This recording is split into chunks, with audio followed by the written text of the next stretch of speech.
Good morning, everybody. Welcome back to the installment of Scott Selections here for Saturday, July 31st. We're getting today's play of the day. Quick recap. What happened yesterday? We had a nice winner with the Cardinals team total over 3.5 at minus 110 on BetMGM. I know the line ended up closing at around 4.5 by game time, but the Cardinals scored 5 anyway. So whatever number you got, you ended up picking up a winner. But look for another winner in baseball here on Saturday. We're going to be looking at a game between the Yankees and the Marlins taking place at around 6:10 p.m. Eastern Time. And for the play today, we like the Yankees on the run line at plus 115 on DraftKings. Time recording of 2:28 a.m. Eastern Time. Covered in why I like the Yankees in the spot. First of all, got to look at the pitching matchup here. You have Domingo Germán going on the mound for the Yankees. Now, Germán's numbers overall not great. However, he has been a lot better lately. He's allowed just 3 earned runs over the last 12 innings pitched.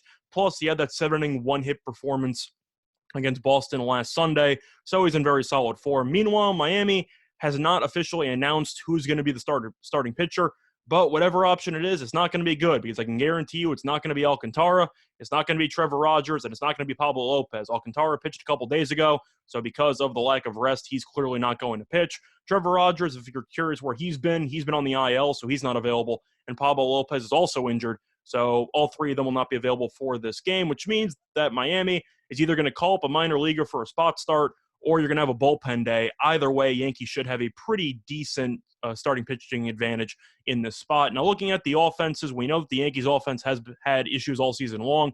However, the Yankees did address it at the deadline by acquiring Joey Gallo and Anthony Rizzo. And Rizzo already did his part, hit a home run yesterday, also worked a walk. Gallo didn't do much, but the point is the Yankees offense definitely has a lot more weapons than it did a couple of days ago. And I do think the Yankees offense will look better over the last couple of months. Meanwhile, Miami kind of did the opposite. We know Miami's offense stinks. Miami had the 27th ranked offense in the league prior to the trade deadline. And then, of course, Miami ended up shipping away Sterling Marte to the A's. And as a result, Miami's offense is even worse. And if that was somehow possible, Miami only scored 1 run yesterday, and that was with Taillon on the mound for the Yankees. So Taillon, we know, is not exactly the greatest pitcher in the world. I think Germán's better, and I do think you'll see him pitch well in the spot as the Yankees should get into, I'd say, a pretty solid offensive rhythm against whoever's going to be starting for Miami, followed by a decent amount of bullpen.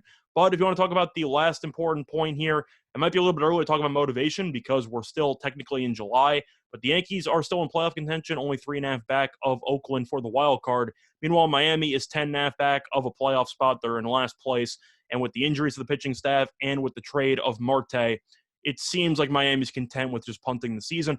Now, as a result, I'm expecting Miami to, I can't really say go into series free fall because they're already bad, but I would probably fade them moving forward because with one of the worst offenses in the league and with a really, really just injured pitching staff, I think Miami's going to have a pretty long next couple of months. The play today, once again, here for Saturday, July 31st, going to be on the Yankees on the run line at plus 115, on DraftKings. Bye, everyone.